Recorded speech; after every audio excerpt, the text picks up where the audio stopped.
L'Algérie et la France, deux pays liés par une histoire commune, complexe, parfois douloureuse, mais aussi marquée par des liens humains, culturels et économiques profonds. Depuis l'indépendance en 1962, les relations entre Alger et Paris oscillent entre tensions diplomatiques et coopération stratégique. Aujourd'hui encore, chaque geste, chaque déclaration entre les deux capitales est scrutée, interprétée, parfois contestée. Mais au-delà des discours officiels, que reste-t-il de cette relation? Autre mémoire coloniale, enjeux migratoires, intérêts économiques et attentes des jeunesses des deux rives, où en est réellement le dialogue algéro-français? Peut-on parler de réconciliation sincère, ou sommes-nous toujours dans une forme d'équilibre fragile, dictée par les circonstances du moment? Dans cette vidéo, nous allons plonger ensemble au cœur de cette relation singulière pour mieux comprendre les défis d'hier, les blocages d'aujourd'hui et peut-être les pistes pour un avenir apaisé entre ces deux nations. Le 29 mai 2025, je crois, il sera une date historique dans les relations entre l'Algérie et la France, puisqu'enfin un grand tabou a été brisé. Pas totalement brisé, puisqu'on parle aujourd'hui en France d'une menace qui a été évoquée par les autorités françaises pour geler les avoirs et les biens immobiliers et les avoirs financiers de 20 dirigeants algériens qui occupent des fonctions au plus haut sommet de l'État français. Cette menace va être utilisée pour rappeler, calmer les ardeurs et donner une douche froide un petit peu aux dirigeants algériens qui seraient tentés de continuer leur politique anti-française.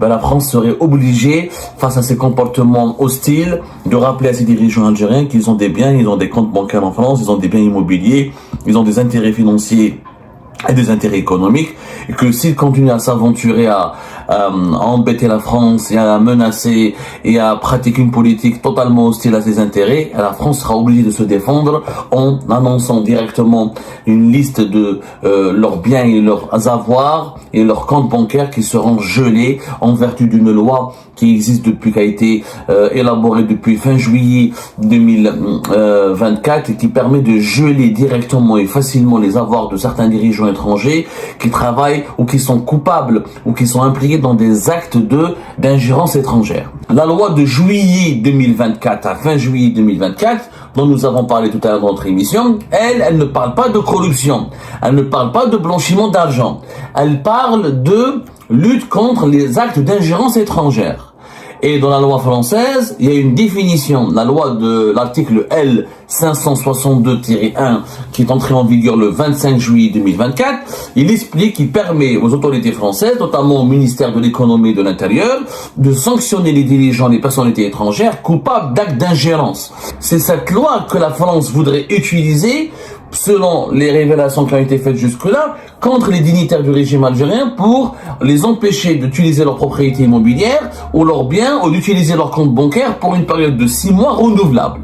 Mais en France, vous savez, il y a combien de personnalités politiques, militaires et personnalités algériennes influentes qui ont des intérêts économiques et financiers et qui ont des biens immobiliers ou qui ont investi par le passé ou qui détiennent encore dans le présent des comptes bancaires ou des appartements ou des biens immobiliers et des maisons en France?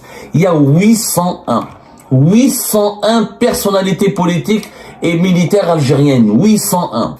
C'est énorme. Et ça n'inclut pas les entrepreneurs et les milliardaires privés. Parce qu'il y a des milliardaires et des hommes d'affaires algériens qui n'ont rien à voir avec la politique, qui ne sont pas inclus dans ces 801. On parle de 801 membres de la nomenclatura algérienne qui ont des intérêts financiers en France et qui viennent en France régulièrement. Et ça sans compter les militaires plutôt. Voilà. Sans compter les militaires. Les militaires, on a du mal encore à les compter parce qu'il y a des généraux à la retraite et des généraux et des colonels à la retraite, etc., qui se sont enrichis, qui s'enrichissent, etc., et qui ont du mal encore dont on a du mal encore à identifier, à les identifier avec beaucoup de précision, à identifier leur fortune en France. 801 membres de la nomenclature algérienne. Donc c'est très important de comprendre que les autorités françaises, si elles ouvrent le dossier des biens mal acquis de la nomenclature algérienne, ça va être une bombe. Les tribunaux algériens, les tribunaux français, excusez-moi, seront saturés.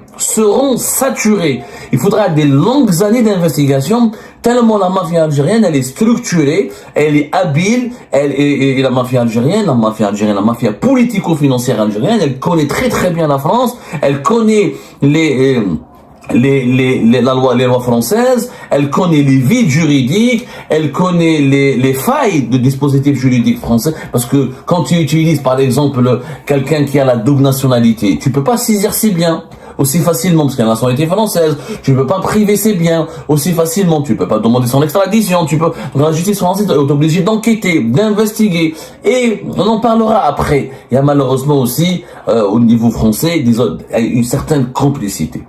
Il y a une complicité avérée de la part de la France pendant des années. Moi, je le dis, beaucoup d'opposants algériens le disent, beaucoup de journalistes et d'intellectuels algériens le disent. La France a laissé faire des dirigeants algériens qui ont pris de l'argent en Algérie pour voler, en volant de l'argent en Algérie, ils se sont offerts des appartements de luxe, ils se sont offerts des biens immobiliers, des comptes bancaires ici en France. Ça, il y a une complicité, on en parlera plus tard. Mais pour le moment, retenez un chiffre impressionnant.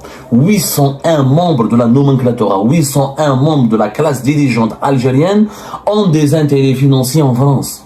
À travers ou des biens immobiliers, ou des comptes bancaires, ou des commerces, ou des entreprises, ou des participations des activités économiques. 801, c'est énorme. C'est pour ça que les autorités françaises, si elles veulent affaiblir le régime algérien, si elles veulent le déstabiliser, elles ne peuvent pas recourir à la voie judiciaire. Ça prendra des années pour judiciariser tous ces dossiers, lancer des enquêtes, et de les identifier, démanteler les complicités, identifier tous les biens, tenter de les saisir. C'est pour ça que les autorités françaises ont préféré utiliser une autre loi, celle de fin juillet 2024, qui criminalise et qui lutte, et qui permet de geler les avoirs des personnalités étrangères responsables ou impliquées dans des actes d'ingérence étrangère hostiles aux intérêts fondamentaux de la nation. Cette loi a été faite pour se prémunir contre l'influence malsaine et le lobbying russe en France. Elle va être utilisée contre le lobbying et l'influence malsaine et hostile des lobbies du régime algérien en France. Donc c'est cette loi qui va être utilisée. Sur le plan juridique,